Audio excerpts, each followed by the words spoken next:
Hello everyone, welcome to the Homeschools. I am Mr. Sharon here. In this video, we are going to continue the discussion about the basic concepts of accounting.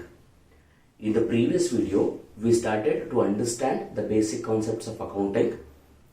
So we discussed about business entity concept, we discussed about dual aspect concept, we discussed about accounting period concept. Like that, we had discussed about the first 6 basic concepts which we need to understand while framing the accounts. Now, in this video, we are going to discuss about the remaining basic concepts of accounting. In that, the first we have here revenue recognition concept. Remember, this revenue recognition concept is also termed as realization concept. To understand this concept, we need to understand about the credit transaction. So what is a credit transaction? We already know that credit transaction means here payment or receipt of a money will happen in the future date. If you buy the goods or if you sell the goods today, immediately we are not paying or receiving the cash. If we pay immediately or if we receive immediately, that will become the cash transaction. What credit transaction means? The payment or receipt will happen in the future date. Okay, so that is a credit transaction. So, realization concept or revenue recognition concept is exactly related to that credit transaction. Say an example, we already know that in accounting period concept, we discussed that every year the financial statement has to be prepared by the firm. Okay, so what is accounting period? Generally, the financial year follows from 1st April to 31st March. 1st April to 31st March. Example, 1st April 2022 to 31st March 2023 or 1st April 2021 to 31st March 2022. That is a financial year. Okay, so say an example that here on 1st January 2023, I purchased goods for rupees 10 lakh and my supplier, from whom I purchased the goods, he called as supplier. My supplier has given a credit period of 2 months. In the sense, what is the date to pay the amount? 28 February 2023. This is the due date. Due date means what is the deadline to pay our debt. So here I need to pay the amount of 10 lakh rupees on or before 28th of February. Okay, so now in our books of accounts, we need to enter under the expenses because purchases mean we are buying the goods and spending the money, expenses. We need to enter under the expenses on 1st January itself. We should not wait until 28th February. As soon as it is recognized, we have to enter it. We should not wait until the actual payment or actual receipt happen. That is what revenue recognition. Revenue, it is income. It will be same applicable for the sales also. Okay, so here on 1st January, we sold the goods. So immediately we have to enter in the books of accounts purchases of rupees 10 lakh. We should not wait until we pay the money. Same, it happens to the sales also. Say an example, on 1st February 2023, we sold a goods for rupees 12 lakh. We purchased on 1st January and exactly after 1 month we are selling it. And credit period we have given. So in the previous case we have taken. So here we have given to the customer that the credit period 31st March 2023. Credit period means from the date of the transaction, up to the date of a payment or a date of a receipt. That is a what? Credit transaction. The credit period. Okay, so here I have sold the goods on 1st February of for rupees 12 lakh, and before 31st March I need to receive the money. In our book of account, we need to enter the credit sale transaction as soon as it is recognized. When it is recognized? On 1st February. We should not wait until we receive the money. We have to enter as soon as it is recognized. That is called as what? Revenue recognition concept. Simple. As per the revenue recognition concept, whether it may be a revenue or whether it may be a expenses, we have to enter in the books of accounts as soon as it is realized. We should not wait until it is payment or a receipt happens. That is the main concept of revenue recognition. Then next we have here matching concept. Simple. The matching concept means here the revenue and the expenses of that particular year should be matched, should be compared. Say an example, this is the expenses for the year 2022-23. Say an example, total worth of the goods we purchased for 10 lakh rupees. And the total worth of the goods we sold is 12 lakh rupees. Okay, so here the revenue and the expenses of a same financial year should be compared. We cannot compare present income with the previous year expenses, or we cannot compare previous year expenses with the present year income. In one particular financial year, we have to compare both the income and expenses. So if you are following 2022-23, we have to consider what all the total expenses we have made in that particular year and what all the total incomes we have got in that particular year. Okay, so when the income and expenses are compared of a same financial year, then we will get to know the firm is under the profit or it is suffering with the loss. So when the incomes are more than that of the expenses, then we can say that the profit is happening to the business. When the expenses are more than that of the income, then we can say that here profit is not there, business is incurring the losses. That is the main point under the matching concept. In the revenue recognition concept, it is understood that as soon as the revenue or expenses is recognized, we have to enter it. The matching concept, here what happens? Income and expenses of a same particular year should be compared. That is a match concept. Third we have here is full disclosure concept. Full disclosure concept means simple. Here every accounting transactions what you will make, we have to completely disclose to the users. We should not add anything. Who are the users? The users may be the managers of the firm. The users may be board of directors of the firm. Users may be employees of the firm, or users may be general public of the firm. Okay, so we need to disclose, we need to tell the complete information of our accounts to the end users.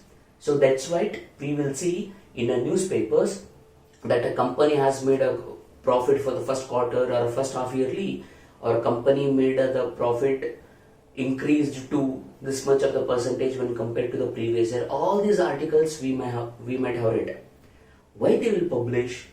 They wanted to tell to the customers, or they wanted to tell to the general public that we have the company which is under the good profit. If you are interested, you can invest in our company. So that profit information helps the people to invest in the company. Like that, each and every company, each and every business firm has to completely disclose the accounting information. That is a full disclosure concept. So we understood revenue recognition concept. In the revenue recognition concept, we understood that as soon as the revenue or expenses it is recognized, we have to enter. We should not wait until the actual payment or receipt happen. Then in the matching concept, the income of the financial year should be compared with the expenses of same financial year. Revenue should be compared with the same financial year of the expenses. It should not be interchange. Okay. And the third is full disclosure concept. Full disclosure concept means each and every information of the accounts should be disclosed, should be displayed to the users of the company. Tenth one we have here is consistency concept. Consistency concept means which accounting standards we are following, the same accounting standards we need to follow continuously. If it is required to change, then only we have to change it. Assume that we are following the Indian accounting standards. I have to follow Indian accounting standard itself for a continuously. I cannot change Indian accounting standards to international accounting standards or international accounting standards to international financial reporting standards. We cannot change the standards. We have to follow the same standards until and unless it is required to change it. If the government says that, say an example that we are following the Indian accounting standards.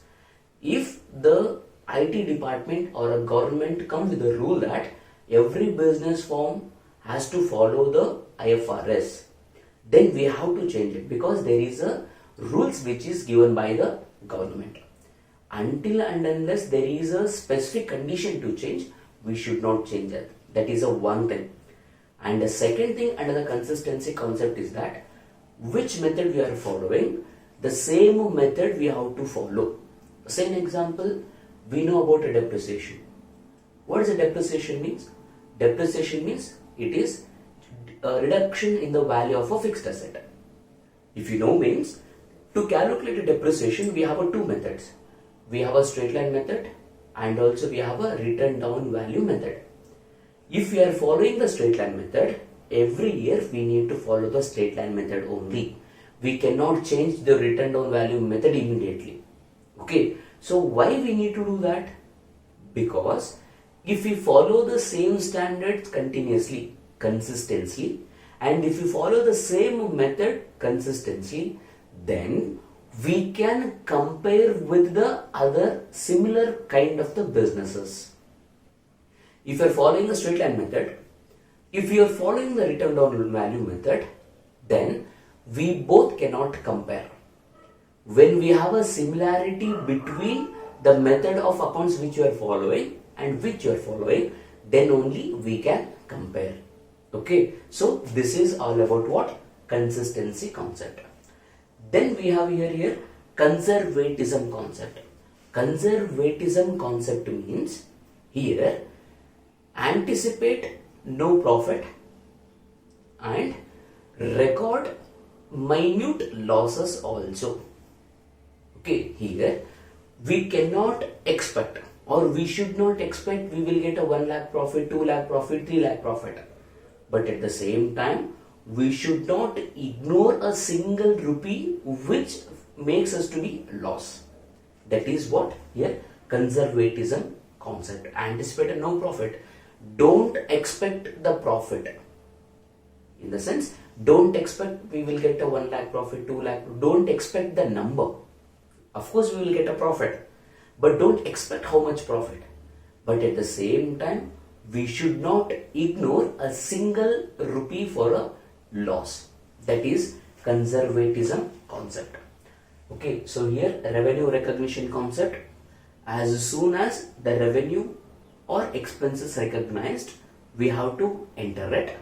We should not wait until the actual payment or receipt happen. Then we have here is matching concept. Revenue of the financial year should be matched with the expenses of the same financial year. Full disclosure concept. Each and every information relating to the accounts must be disclosed to the users of the accounting. Here consistency concept. Consistency concept means continuously we have to follow the same standard and the same method of accounting. We should not change until and unless it is necessary to do it. Conservatism concept. Anticipate no profit but don't ignore a single rupee which makes us to be the loss. Then we have here objectivity concept. Objectivity concept means without a document there should be no accounting transactions. Without a document, assume that if we do the credit purchases, we should have the invoice document. If we do the credit sales, we have to submit the invoice document. If we have a cash purchases, we should have the cash payment receipt. If we have a cash sales, we should have the cash receipt. Like that, for each and every transaction, we have to maintain the physical document that is called as a voucher. Without the voucher, we should not enter any transactions. If there is a document for the transaction, then only we have to enter it. Now you may be thinking why we should have the document. To have the document means in the future, if at all our auditor or a chartered accountant asks for the document, we have to submit the document. Then only they will approve our reports. If you don't have any documents, but we are telling that we purchased the goods for 10 lakh rupees, but we don't have the document, means it is not a valid reason. We should have the proof that when we purchased, from whom we purchased, how much quantity you purchased, for what price you purchased it for, okay, and every details has to be mentioned in that voucher, that is a document. That is the reason every auditor or every chartered accountant will ask for the voucher written document. That is a objectivity concept. As per the objectivity concept, it states that every transaction should be have the proper document, or we can say the valid document. That is objectivity concept. And one more we left out with here, materiality concept. Materiality concept means here we have to enter all the material fact which affect the accounting transaction. Material fact. Say an example that I went to the stationery shop and purchased 10 pencils, 10 erasers, 10 sharpeners, 10 scales which are required for my business. Assume that I bought it for 10 pencil, 10 sharpener, 10 eraser, 10 scale, 10 pens. Okay. In books of accounts, instead of maintaining purchased 10 pens, 10 pencil like that, we have to maintain purchase the stationeries which is worth of total amount. Like this, we have to maintain the materiality concept. All the material facts should be entered in the books of accounts, not the immaterial facts. Okay, all these are all the basic concepts we have to understand while entering the books of accounts. So, in the previous videos of accountancy, we discussed about meaning of accounts, and we discussed about features of accounts, and we discussed about the basic terms which are used in accounts. We have discussed almost 18 basic terms, and we discussed about the basic concepts of accounting. Like this we are discussing. Okay, so in the further videos, in the next video, we are going to discuss about how the items of the business should be categorized into 5 heads. We have a total 5 heads to understand in the books of accounts: assets, liabilities, income, expenses, and capital. These are all the 5 important things. On the base of this only, each and every item of the business has been categorized. In the next class, we are going to discuss about how we are going to divide, or how we are going to segregate the items into those 5 categories. Okay, so these are all the theory part which we have discussed up to now, which we need to understand about the accounts. From the next video, we are going to discuss about the practical part. Hope all the students are understanding accountancy. If at all, if you have any suggestions, or if at all if you wanted to tell something regarding the classes, please do let me know in the comments, so that I will go through the comment and I will change my way of teaching according to your interest. Ultimately, my duty is to make sure that all the students who are attending the classes, video classes, they should understand what I'm teaching and they should understand about the accounting concept. If you facing any problem or if you're not able to understand anything or if you have any suggestions, please do let me know in the comment box. Thank you, students.